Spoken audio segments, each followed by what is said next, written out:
ఈరోజే పోలీ పాడ్యమి. మార్గశిర శుద్ధ పాడ్యమిని పోలీ పాడ్యమి అని పిలుస్తారు. ఎంతో పవిత్రమైన విశేషమైన రోజు ఇది. మరి ఎంతో విశేషమైన పవిత్రమైన ఈ రోజు ఈ కథను విన్నా, చదివినా, చెప్పినా, వినిపించినా సకల శుభాలు కలుగుతాయి. జన్మల దోషాలు తొలగి కోటి జన్మల పుణ్యం వస్తుంది. మరి ఆ కథ ఏంటో ఇప్పుడు ఈ వీడియోలో తెలుసుకుందాం. పూర్వం కృష్ణా తీరంలోని ఒక గ్రామంలో ఒక ఉమ్మడి కుటుంబం ఉండేది. ఆ కుటుంబంలో 5 కోడళ్ళు ఉండేవారట. వారిలోని చిన్న కోడలే పోలి. ఆమెకు చిన్నతనం నుంచే పూజలు, దేవుడు అంటే ఎనలేని భక్తి. కాని పెళ్లైన తర్వాత ఆమె పూజలకు గండి పడింది. పోలమ్మ అత్తకు తాను మహాభక్తురాలని అనే గర్వం ఎక్కువ. భక్తురాలు అయిన పోలమ్మ కారణంగా తన పేరు పోతుందని భావించి ఆమెకు ఇంటి పనులన్నీ అప్పగించి ఇంటి వద్దనే ఉంచి మిగతా కోడళ్లను తీసుకుని గుడికి వెళ్లి వచ్చేది. కార్తీక మాసమంతా కూడా అత్త మిగతా కోడళ్లతో నదీ స్నానానికి వెళ్లేది. కాని పోలి ఏమాత్రం బాధపడకుండా బావి దగ్గరే స్నానం చేసి పత్తి చెట్టు నుంచి పత్తి తీసి వత్తిని చేసేది. చల్ల కవ్వానికి ఉన్న వెన్నను తీసి దానితో దీపాన్ని వెలిగించి దైవానికి నమస్కారం చేసేది. ఆ దీపం ఎవరికంటా పడకుండా దానిపై మేదురు బుట్టను బోర్లించేది. ఇలా కార్తీకమంతా నిర్విఘ్నంగా దీపాలను వెలిగించింది పోలి. చివరి రోజు రానే వచ్చింది. చివరి రోజు కాబట్టి ఆనాడు కూడా నదీ స్నానం చేసి ఘనంగా దీపాలు వదిలేందుకు అత్తగారు బయలుదేరింది. వెళుతూ వెళుతూ పోలీకి ఆ రోజు కూడా దీపాలను వెలిగించే తీరిక లేకుండా పనులన్నీ అప్పగించింది. కాని పోలి ఎప్పటిలాగే ఇంటి పనులను చకచకా ముగించి కార్తీక దీపాన్ని వెలిగించింది.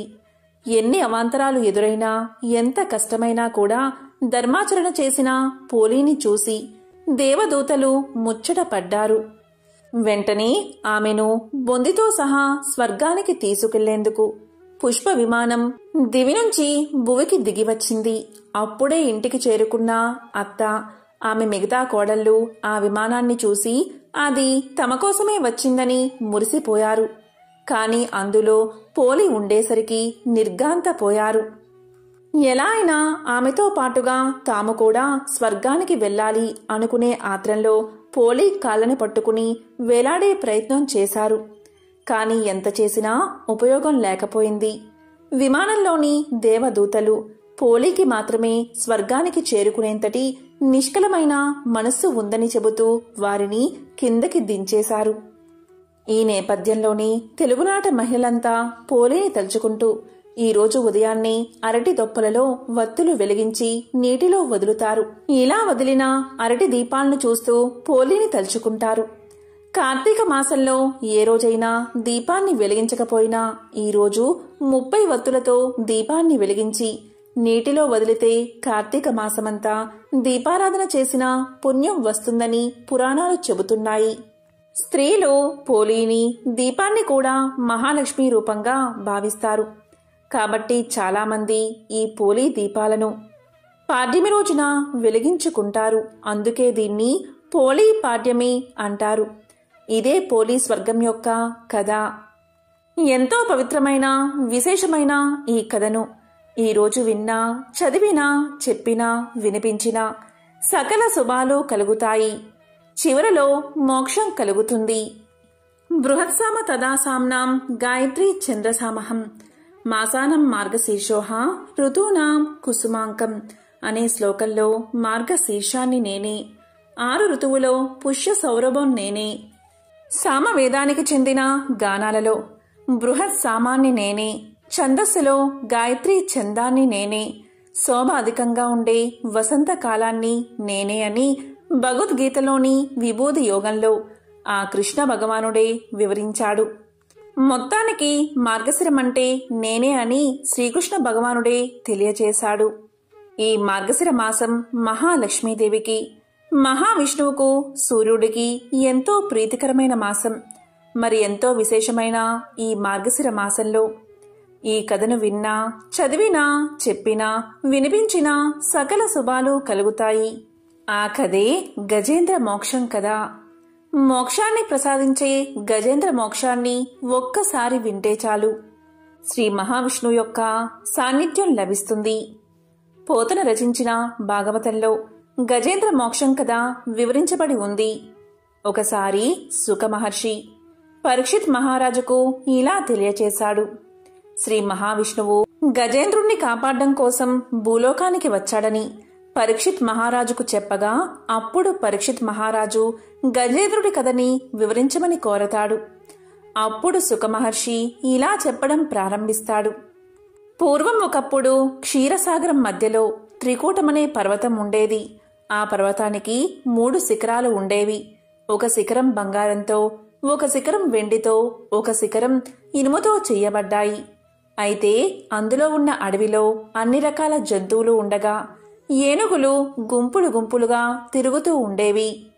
ఒకరోజు ఆ ఏనుగు గుంపులు ఆహారాన్ని గ్రహించి దాహబాధతో, అంటే మంచినీటి కోసం తిరుగుతూ సరోవరానికి చేరుకున్నాయి. ఆ విధంగా ఏనుగులు చేరుకున్న ఆ సరోవరం అతి విశాలమైనది. ఆ సరోవరం నిండా వికసించిన కలువలు, తామరలు, ఇంకెన్నో జలచరాలు నివసిస్తూ ఉన్నాయి. వాటిలో కొన్ని ముసళ్ళు కూడా ఉన్నట్లు ఆ ఏనుగులకు తెలియదు. ఆడ ఏనుగులు దాహబాధ తీర్చుకుని జల క్రీడలు జరిపి బయటకు వచ్చిన తర్వాత గజరాజు కూడా సరోవరంలోకి ప్రవేశించి నీళ్లు తాగి తొండం నిండా నీరు నింపి గగన వీధిలోకి చిమ్ముతున్నాడు. ఆ విధంగా నీటిని పీల్చి ఆకాశంలోకి విసరగా తొండంలోని నీటిలో ఉన్న చేపలన్నీ కూడా వెళ్లి మీన రాశిలోకి, ఎండ్రకాయలు కర్కాటక రాశిలోకి, మొసళ్ళు మకర రాశిలోకి పడిపోయాయి. ఈ విధంగా గజరాజు నీటిలోకి దిగి చేస్తూ ఉండడం చూసిన ఒక పెద్ద ముసలి గజరాజు కాలుని గట్టిగా పట్టుకుంది. పట్టు విడిపించుకుని తొండంతో దెబ్బ తీయాలని ఆ ఏనుగు చూసింది. వెంటనే ఆ ముసలి ఏనుగు యొక్క ముందు కాళ్ళు పట్టింది. ఆ ఏనుగు తన దంతాలతో ముసలిని కుమ్మి విడిచింది. అప్పుడు ముసలి వెనుకవైపు వచ్చి ఏనుగు తోకను కుమ్మి చీల్చింది. అలా ఆ కరి మకరం ఒకదాన్ని ఒకటి కుమ్మి చీల్చుకుంటూ ఉండగా కరిబలం సన్నగిల్లుతుంది. జలమే తన నివాస స్థానం అవడం వల్ల మకరం బలం అంతకంతకు పెరుగుతూ ఉండడంతో గజరాజు నీరసిస్తుంది. ముసలితో పోరు సాగించలేక దీనావస్థలో పడిన ఆ గజరాజు మకరాన్ని గెలవడం తన వల్ల కాదు అని నిశ్చయించుకుని తనను రక్షించమంటూ సర్వేశ్వరుడైన నారాయణుడికి ఈ విధంగా మొక్కింది. గజరాజు రక్షణ చేసేవాడు స్థితికారుడై ఉండాలి. స్థితికారుడు శ్రీ మహావిష్ణువు కనుక స్తోత్రం చేసింది. నీవు తప్ప నన్ను ఇప్పుడు రక్షించేవారు ఎవరూ లేరు. నా తప్పులన్నీ క్షమించమంటూ శరణాగతి చేస్తూ వైకుంఠం నుండి పరమాత్మ తన్ని తాను మర్చిపోయి రావాలని ప్రార్థించింది. అప్పుడు మహావిష్ణువు శంకు, చక్ర, గద లేకుండా లక్ష్మీదేవికి చెప్పకుండా అలాగే వైకుంఠం నుండి బయలుదేరగా లక్ష్మీదేవి ఎన్నడూ ప్రార్థించని గజరాజు ఒక్కసారి ప్రార్థించగాని స్వామివారు ఇలా వెళ్లిపోతున్నారంటూ మహావిష్ణువు వెనుక బయలుదేరింది. గజేంద్రుడి ప్రాణాలు కాపాడాలి అనే ఉత్సాహంతో నిండిపోయిన విష్ణుమూర్తి లక్ష్మీదేవికి చెప్పలేదు. శంఖ చక్రాలను 2 చేతుల్లోకి తీసుకోలేదు. సేవకులెవరిని పిలవలేదు. గరుడ వాహనాన్ని సిద్ధపరుచుకోలేదు. చెవిదిద్దు వరకు జారిన జుట్టు చక్కదిద్దుకోలేదు. ప్రణయ కలహంలో ఎత్తిపట్టిన లక్ష్మీదేవి కొంగైనా వదల్లేదు.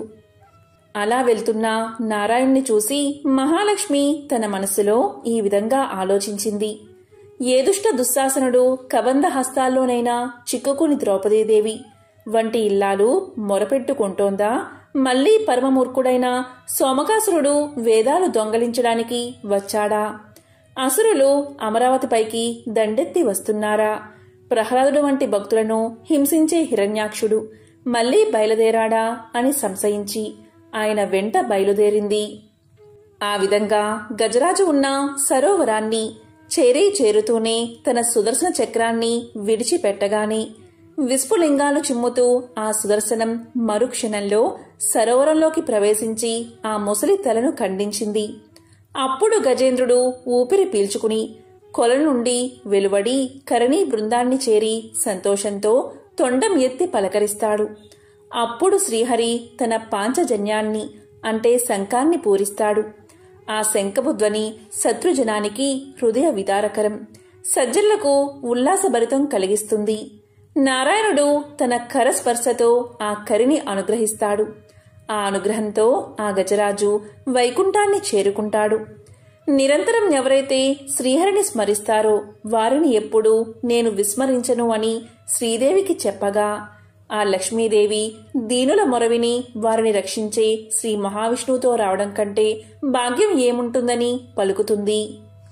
గజరాజు నీటి నుండి తామర పుష్పాన్ని తీసుకువచ్చి స్వామివారి పాదాలకు పెట్టి నమస్కారం చేస్తుంది. ముసలి చనిపోయినప్పుడు అందులోంచి ఒక గంధర్వుడు వచ్చి గంధర్వ లోకానికి వెళ్లిపోయాడు. ఇలా కథ వింటూనే పరీక్షితుడు శుక్ర మహర్షితో ఇంతటి పుణ్యం ఆ గజరాజుకి ఎలా వచ్చిందో చెప్పమని అడగగా, శుక్ర మహర్షి ఇలా చెప్పడం ప్రారంభించాడు. ఒకప్పుడు ద్రవిడ దేశాన్ని పరిపాలించే రాజు ఉండేవాడు.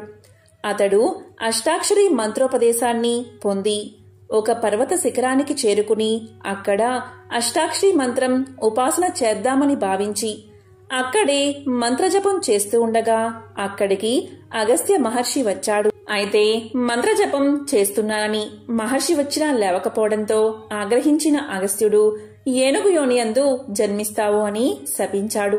అయితే మహాపురుషులు ఏనాడైతే మీ ఇంటికి వస్తారో ఆ రోజే మీ పూజ ఫలించిందని గుర్తు పెట్టుకోవాలి అని అనడంతో అలా గజరాజుగా జన్మించి తన ప్రాణాలు పోయే సమయంలో గత జన్మలో చేసిన మంత్రానుష్ఠాన ప్రభావం వల్ల శ్రీమన్నారాయణుడు గుర్తుకు వచ్చి శరణాగతి చేశాడు. ఇక గంధర్వుడి విషయానికి వస్తే, గంధర్వుడు ఒకరోజు గంధర్వ కాంతలతో నీటిలో నిలబడి స్నానం చేస్తూ ఉండగా అక్కడికి బాగా చిక్కుపోయిన ఒక మహర్షి రాగా అతడిని అపహాస్యం చేస్తే గంధర్వకాంతలు నవ్వుతారని భావించి నీటి లోపల నుండి వచ్చి ఆ మహర్షి కాళ్ళని లాగడంతో మహర్షి నీటిలోకి పడిపోతాడు. అప్పుడు ఆగ్రహించిన మహర్షి, నీకు నీటి అడుగు నుంచి వచ్చి కాలులాగే అలవాటు ఉన్నది కనుక అలా చేసే ముసలివై జన్మించమని శపిస్తాడు. ఆ విధంగా సుదర్శన చక్రంతో తల నరకబడగా అతడికి శాప విమోచనం కలిగింది. అందుకే గంధర్వుడై గంధర్వలోకానికి వెళ్లిపోయాడు. ఈ విధంగా భాగవతంలో చెప్పిన కథలన్నీ ఒకెత్తైతే గజేంద్ర మోక్షం ఒకెత్తు. ఎవరైతే ఈ గజేంద్ర మోక్షం కథని శ్రద్ధగా వింటారో వారి పాపాలన్నీ పరిహరించబడతాయి. ఐశ్వర్యం కలిసి వచ్చి దరిద్రం తొలగిపోతుంది. గ్రహ దోషాల వల్ల కలిగే పీడలు తొలగిపోతాయి. ఒకసారి నారాయణుడు లక్ష్మీదేవితో ఇలా పలుకుతాడు. లక్ష్మి, ప్రజల్లో ఎంత భక్తి పెరిగింది. అందరూ కూడా నారాయణ నారాయణ అంటూ నా నామాన్ని జపిస్తున్నారు అని పలుకుతాడు. ఆ మాటలు విన్న లక్ష్మీదేవి ఇలా చెప్తుంది. స్వామి, అది మీకోసం కాదు, నా కరుణా కటాక్షం కోసమే మీ మీద భక్తి పెరిగింది అని సమాధానం చెప్తుంది. దానికి మహావిష్ణువు, అయితే జనులంతా లక్ష్మీ లక్ష్మి అని ఎందుకు జపించడం లేదు అంటాడు. అప్పుడు మహాలక్ష్మి ఇలా అంటుంది. అయితే స్వామి, ఒక పరీక్ష పెడదాం భక్తులకు అని పలుకుతుంది. సరే అంటాడు నారాయణుడు. అప్పుడు నారాయణుడు బ్రాహ్మణ రూపాన్ని ధరించి ఒక గ్రామంలోని గ్రామాధికారి ఇంటి తలుపు తడతాడు. దీంతో గ్రామాధికారి తలుపు తెరిచి, మీరు ఎవరు, ఎక్కడ్నుంచి వచ్చారు అని అడుగుతాడు. దానికి మహావిష్ణువు, నా పేరు లక్ష్మీపతి, మీ నగరంలో హరికథ చెప్పాలని అనుకుంటున్నాను అంటాడు. దానికి గ్రామాధికారి ఇలా పలుకుతాడు. అలాగా, మహాభాగ్యం, మీరు మా ఇంట్లో ఉండండి అంటాడు. మొదటి రోజు 10 మంది వస్తారు. రెండవ రోజు, మూడవ రోజుల్లో మరింత పెరిగి కూర్చోవడానికి స్థలం లేక నిలబడి భక్తితో వింటూ ఉంటారు ప్రజలు. ఈ విధంగా ప్రజల భక్తి చూసిన శ్రీహరి సంతోషపడతాడు. అప్పుడు లక్ష్మీదేవి వృద్ధురాలిగా మారి ఆ గ్రామానికి వచ్చి ఇంటికి తాళం వేసి హరికథకు వెళ్తున్న స్త్రీతో ఇలా పలుకుతుంది. అమ్మా, ఇలారా, నాకు కొంచెం దాహంగా ఉంది, కొంచెం నీళ్లు ఇవ్వమ్మా అని పలుకుతుంది. దానికి ఆమె, అమ్మా, నేను హరికథ వినేందుకు వెళ్తున్నాను అంటుంది. దానికి వృద్ధురాలుగా ఉన్న లక్ష్మీదేవి, నాకు కొంచెం నీరు ఇవ్వు, నీకు అమితమైన పుణ్యం లభిస్తుంది అని పలకగానే కాదనలేక ఆ స్త్రీ తాళం తీసి ఇత్తడి చెంబుతో నీళ్లు ఇస్తుంది. దీంతో లక్ష్మీదేవి ఆ నీరు తాగి ఆ చెంబు తిరిగి ఆ స్త్రీ చేతికి ఇవ్వగానే ఆ చెంబు బంగారపు చెంబుగా మారుతుంది. అది చూసి ఆ స్త్రీ ఆశ్చర్యపోయి 2 చేతులు జోడించి, ఎంత మహిమగల తల్లివి, నీకు ఆకలి వేస్తుందేమో, ఉండు అన్నం పెడతాను అంటుంది. దానికి ఆ వృద్ధురాలు, లేదమ్మా, నాకు ఆకలిగా లేదు అంటూ అక్కడ్నుంచి వెళ్లిపోతుంది. ఆ స్త్రీ హరికథకు వచ్చి సంగతంతా ఆమె చుట్టుపక్కల ఆడవారికి చెబుతుంది. దాంతో స్త్రీలందరూ మధ్యలోనే లేచి తమ తమ ఇంటికి వెళ్లిపోతారు. మరుసటి రోజు నుంచి హరికథకు వచ్చేవారి సంఖ్య గణనీయంగా తగ్గడంతో లక్ష్మీపతి ఇలా పలుకుతాడు. భక్తుల సంఖ్య ఎందుకు తగ్గుతుంది అని అడుగుతాడు. అప్పుడు గ్రామాధికారి ఇలా సమాధానం చెప్తాడు. ఎవరో ఒక మహిమగల తల్లి గ్రామానికి వచ్చిందట. ఆమె ఎవరింటికైనా వెళ్లి ఏ వస్తువును తాకినా, ఏమి తాగినా, తిన్నా ఆ వస్తువు బంగారంగా మారిపోతుందట అని సమాధానం చెప్తాడు గ్రామాధికారి. దీంతో నారాయణుడికి వచ్చింది లక్ష్మీదేవి అని అర్థమవుతుంది. గ్రామాధికారి కూడా ఆ వృద్ధురాలి దగ్గరకు పోయి ఇలా పలుకుతాడు. అమ్మా, నేను హరికథ నిర్వహిస్తున్నాను. మీరు నా ఇంటికి ఎందుకు రాలేదు అని అడుగుతాడు. దానికి ఆమె ఇలా చెప్తుంది. మీ ఇంటికే నేను మొదట వచ్చాను. మీ ఇంట్లో హరికథ చెప్పేవారు ఉండడంతో నేను రాలేదు. అతను వెళ్లిపోతే నేను వస్తాను అని పలుకుతుంది. దీంతో గ్రామాధికారి, అమ్మా, నేనిప్పుడే వారికి ధర్మశాలలో గది ఇస్తాను అంటాడు. ఆ రోజు హరికథ అయిన తర్వాత లక్ష్మీపతి తన ఇంటికి వచ్చిన వెంటనే గ్రామాధికారి ఇలా పలుకుతాడు. లక్ష్మీపతి గారు, మీరిక ధర్మశాలలో ఉండండి. అక్కడ అన్ని ఏర్పాట్లు పూర్తయ్యాయి అని పలకగాని ఇంతలో లక్ష్మీదేవి వచ్చి గ్రామాధికారిని, మీరు బయటకు వెళ్ళండి, నేను వారితో మాట్లాడుతాను అని పలుకుతుంది. అప్పుడు లక్ష్మీదేవి విష్ణుమూర్తితో ఇలా అంటుంది. ప్రభూ, ఇప్పుడైనా ఒప్పుకున్నారా? భక్తులు మీకోసం కాదు, నాకోసమే మీ నామం జపిస్తున్నారని అని పలకగాని నారాయణుడు, అవును లక్ష్మి, ఇదంతా నీ ప్రభావమే. కాని నీవు నా కోసం వైకుంఠం విడిచి వచ్చావు. ఎక్కడ నా కథలు చెబుతారో అక్కడే నీవు ఉంటావు అని నారాయణుడు వైకుంఠానికి బయలుదేరతాడు. ఆ తరువాత ప్రతి ఒక్కరూ తమ ఇళ్లల్లోకి ఈ తల్లి రావాలని కోరుకుంటారు. కాని లక్ష్మీదేవి ఇలా చెప్తుంది. నేను కూడా వెళ్తున్నా. నారాయణుడు ఎక్కడ ఉంటే అక్కడే నా నివాసం. మీరు నారాయణుణ్ణి పంపించారు, అందుకే నేను కూడా ఆయన దగ్గరకు వెళ్లిపోతున్నాను అని వైకుంఠాన్ని చేరుకుంటుంది. లక్ష్మీదేవి అనుగ్రహం కోసం అందరూ ఆరాటపడతారు. చాలా మంది చేసే చిన్న చిన్న పొరపాట్ల వల్ల లక్ష్మీ కలతో ఉండాల్సిన కుటుంబాలు, ఇల్లు వెలవెలబోతాయి. అయితే అసలు లక్ష్మీదేవి మన ఇంటికి రావాలంటే ఏం చెయ్యాలో తెలిపే కథ ఒకటి ఉంది. దాన్ని ఇప్పుడు తెలుసుకుందాం. పురాణాల్లో ఉన్న కథ ప్రకారం ఒక రాజ్యంలో ఒకరోజు రాజు, మంత్రి మారువేషంలో రాజ్యంలో తిరుగుతూ ఉండగా ఒక బందిపోటు గుంపు వాళ్లపై దాడి చేస్తారు. రాజు, మంత్రి వాళ్లతో ప్రతిఘటిస్తూ ఉంటారు. అదే సమయంలో అటువైపుగా వెళ్తున్న రుద్రసేనుడు అది చూసి తన వంతు సాయం చేస్తాడు. దానికి మారువేషంలో ఉన్న రాజు మెచ్చుకుని, నీకు ఏం బహుమానం కావాలో కోరుకో అంటాడు. దానికి రుద్రసేనుడు ఇలా సమాధానం చెప్తాడు. మహారాజా, తమరు ఆపదలో ఉంటే కాపాడానే కాని ఏదో ఆశించి మాత్రం కాదు అని వీరోచితంగా అంటాడు. దానికి రాజు సంతోషించి, రుద్రసేన, నీకు ఎప్పుడు ఏ సాయం కావాలన్నా నన్ను కోరుకోమని చెప్పి వెళ్లిపోతాడు. ఇదంతా రుద్రసేనుడు తన భార్య అయిన శాంతశీలకు తెలియచేస్తాడు. అప్పుడు ఆమెకు ఒక విషయం గుర్తుకు వస్తుంది. అదేంటి అంటే, కొద్ది రోజుల క్రితం తాను కట్టెలకని అడవిలోకి వెళ్లినప్పుడు అక్కడ ఒక మునీశ్వరుడు తారసపడతాడు. ఆ మునీశ్వరుడు ఇలా చెప్తాడు. తల్లి, ఒక విషయం చెబుతాను, శ్రద్ధగా విను. లోకమంతా చీకటిగా, అది కూడా శుక్రవారం రోజు, ఎవరి ఇంట్లోనూ దీపం లేకుండా ఉండి నీ ఇంట్లో మాత్రమే దీపం పెట్టి గుమ్మానికి అడ్డంగా కూర్చో. అప్పుడు మీ ఇంట్లోని వెలుగును భరించలేక నల్లని చీర కట్టుకున్న ఒక ఆమె నీ ఇంట్లో నుంచి బయటకు వెళ్లిపోవడానికి ప్రయత్నం చేస్తుంది. అప్పుడు నువ్వు ఆమెను అడ్డగించి ఇలా అను, బయటికి వెళ్లిపోతే లోపలికి రాకూడదని షరతును విధించు. అప్పుడు ఆమె నేను లోపల ఉంటే ఈ వెలుగుని భరించలేను, చీకటిలోకి వెళ్ళిపోతాను అంటుంది. అదే సమయంలో మరొకామె పట్టు పీతాంబరాలతో దగదగా మెరిసే నగలతో ఇంట్లోకి ప్రవేశించడానికి ప్రయత్నం చేస్తుంది. ఆమెను కూడా అడ్డగించి లోపలికి వెళ్లితే బయటకు వెళ్లకూడదు అని షరతును విధించు. ఆమె అప్పుడు బయట చీకటిని భరించలేను, లోపలికే వెళ్లిపోతాను అంటుంది. ఆమె ఇంట్లోకి ప్రవేశించగానే నీవు ఐశ్వర్యవంతురాలువు అవుతావు అని మునీశ్వరుడు చెప్తాడు. అదంతా శాంతశీలకు గుర్తుకు వస్తుంది. వెంటనే శాంతశీల రాజు దగ్గరకు వెళ్లి తాను ఎవరో చెప్పి వచ్చే శుక్రవారం రాజ్యంలో ఎవరి ఇంట్లోనూ దీపం పెట్టకుండా ఉండేలా చూడాలని కోరుతుంది. వెంటనే రాజు ఆమె కోరిక ప్రకారం రాజ్యంలో శుక్రవారం రోజు ఎవరింట్లోనూ దీపం పెట్టకూడదని చాటింపు వేయిస్తాడు. శాంతశీల ఎదురుచూస్తున్న శుక్రవారం రోజు రానే వచ్చింది.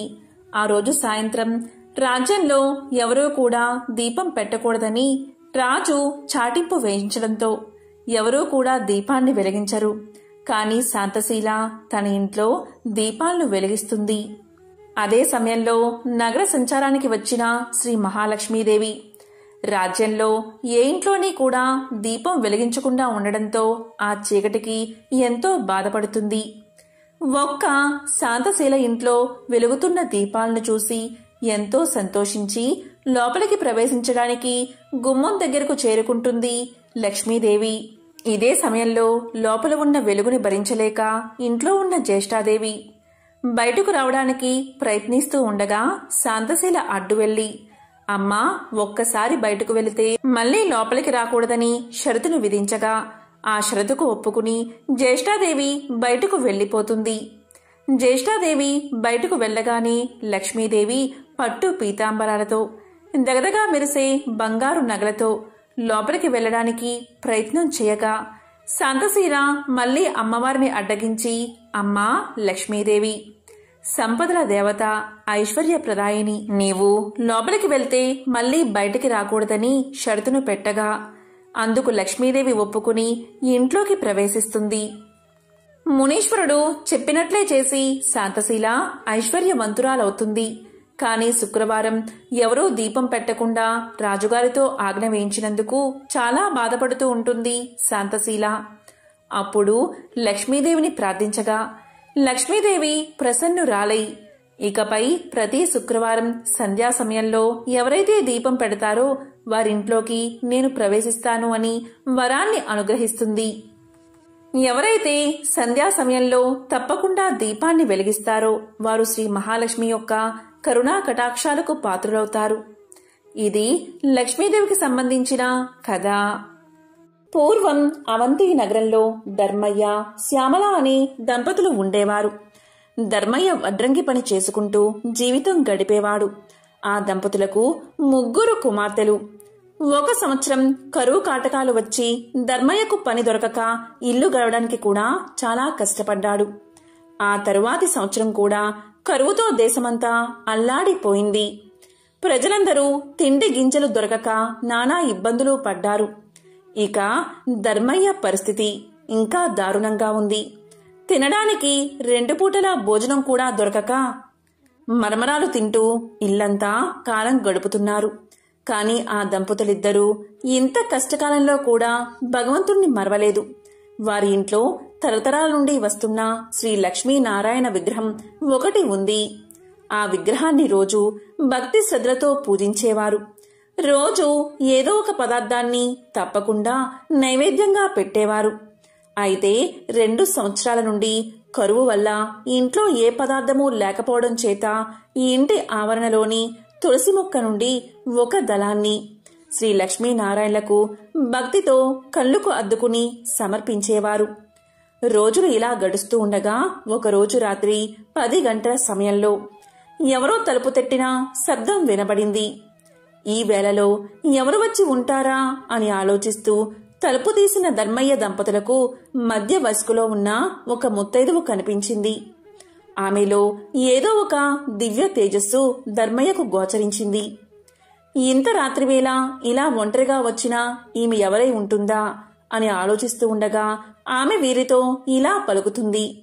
నాయనా, నేను పొరుగు ఊరు నుండి మా ఊరు వెళుతూ దారి తప్పి ఇటుగా వచ్చాను. రాత్రి కావడం వల్ల దోవ సరిగ్గా తెలియడం లేదు. ఈ రాత్రి మీ ఇంటిలోనే పడుకుని తిరిగి ఉదయాన్నే వెళ్ళిపోతాను అని పలికింది. అప్పుడు ధర్మయ్య దంపతులిద్దరూ ఆమెను లోపలికి రమ్మని ఆహ్వానించారు. అతిథి భగవంతుడితో సమానం కదా, కాని ఆమెకు ఇవ్వడానికి ఇంట్లో ఏమీ కనిపించలేదు. వాళ్ళకి కాసిన్ని మంచినీళ్లు మాత్రమే ఇచ్చారు.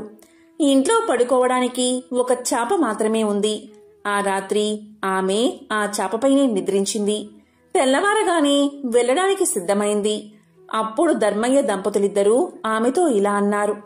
తల్లి, నీవు తేజస్సుతో సాక్షాత్తు జగన్మాత అయిన శ్రీ మహాలక్ష్మిగా ఉన్నావు. నిన్ను ఒట్టి చేతులతో పంపుతున్నందుకు మాకు ఎంతో బాధగా ఉంది అన్నారు వారిద్దరూ. అప్పుడు ఆమె ఇలా పలుకుతుంది.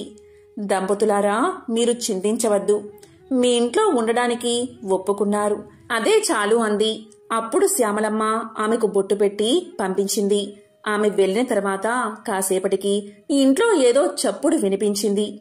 ఏమిటా అది అని ఇల్లంతా చూడగా శ్రీ లక్ష్మీనారాయణ విగ్రహం వద్ద నుండి శబ్దం వస్తున్నట్టుగా వారు గమనించారు. అక్కడ కొన్ని బంగారు నాణాలు పడి ఉన్నాయి. అప్పుడు ఆ దంపతులకు జరిగిందంతా అర్థమైంది. రాత్రి తమ ఇంటికి వచ్చింది మరెవరో కాదు, సాక్షాత్తు జగన్మాత శ్రీ మహాలక్ష్మి. ఆ తల్లికి తామేమీ ఇవ్వలేకపోయామే, చెయ్యలేకపోయామే, కనీసం తగిన వసతి కూడా కల్పించలేకపోయామే అని ఎంతో బాధపడ్డారు. ఆ తల్లిని అనేక విధాలుగా స్తుతించారు. శ్రీ మహాలక్ష్మీదేవి అనుగ్రహం వల్ల కలిగిన ధనంతో పిల్లల పెళ్లిళ్లు ఘనంగా జరిపించారు.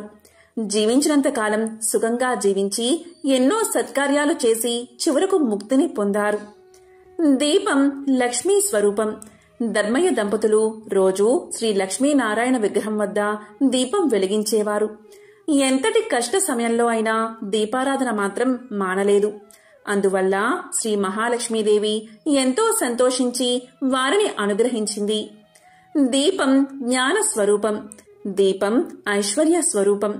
దీపం ఉన్న చోట శ్రీ మహాలక్ష్మి చిరునవ్వుతో ఉంటుంది. ఎవరైతే నిత్యం దీపారాధన చేస్తారో వారు సిరి సంపదలతో తులతూగుతారు. వారికి దేనికి లోటు ఉండదు. ధనధాన్యాలు సమృద్ధిగా ఉంటాయి. ఆ తల్లి అనుగ్రహం ఉన్నవారికి సర్వ సౌభాగ్యాలు లభిస్తాయి. ఓ జగజ్జనని జగన్మాత శ్రీ మహాలక్ష్మి, నీకు ఇవే మా నమస్కారాలు. మంగళప్రదాయిని నీవు, నీకే ఇవి మా ప్రణామాలు. లోకేశ్వరి, నీకు ఇవే మా నమస్కారాలు. భక్తుల కోరికలు తీర్చే కల్పవల్లివి నీవు. నీ కటాక్షం ఉన్నవారికి సర్వ సౌభాగ్యాలు చేకూరతాయి. దేనికి లోటు లేకుండా జీవితమంతా ఆనందంగా గడుస్తుంది. శ్రీ మహాలక్ష్మి కటాక్షం లేనివారు బానిసత్వం, దారిద్ర్యం, అప్పులు, భార్యావియోగం, అనారోగ్యం ఇలాంటి అనేక కష్టాల పాలవుతారు. సర్వమంగళ ప్రదాయిని అయిన జగన్మాత ఆరాధించిన వారికి దేవిని దాసదాసీజనం, పుత్రులు, మిత్రులు, బంధువులు, ఆరోగ్యం, ధనం, ధాన్యం, వాహనమని అష్టైశ్వర్యాలు లభిస్తాయి. శ్రీ లక్ష్మీనారాయణను ఎవరైతే ఎప్పుడు మనసులో ప్రార్థిస్తూ ఉంటారో వారికి సర్వ సౌభాగ్యాలు కలుగుతాయి. వారికి ఎటువంటి పరిస్థితుల్లో కూడా ఆపద దరిచేరదు. శ్రీ లక్ష్మీనారాయణులు అన్యోన్యమైన జంట. మత్స్య అవతారంలో శ్రీ లక్ష్మిగాను, కూర్మావతారంలో కూర్మావతిగాను, నరసింహ అవతారంలో శ్రీ మహాలక్ష్మిగాను, వరహ అవతారంలో భూలక్ష్మిగాను, శ్రీరామావతారంలో సీతగాను, శ్రీకృష్ణావతారంలో రుక్మిణిగాను ఆ మహాలక్ష్మి తన పెర్మిటి అయిన శ్రీమన్నారాయణుడితో కలిసి అవతరించింది. కాబట్టి ఎంతో పవిత్రమైన విశేషమైన ఈ మార్గశిర మాసం మొదటి రోజు అంటే మార్గశిర పాడ్యమి రోజు ఈ కథలను విన్నా, చదివినా, చెప్పినా, వినిపించినా సకల శుభాలు కలుగుతాయి. జన్మల దోషాలు తొలగి కోటి జన్మల పుణ్యం వస్తుంది. ఓం నమో నారాయణాయ. ఓం శ్రీ మహాలక్ష్మియే నమః. ఓం శ్రీ మాత్రే నమః.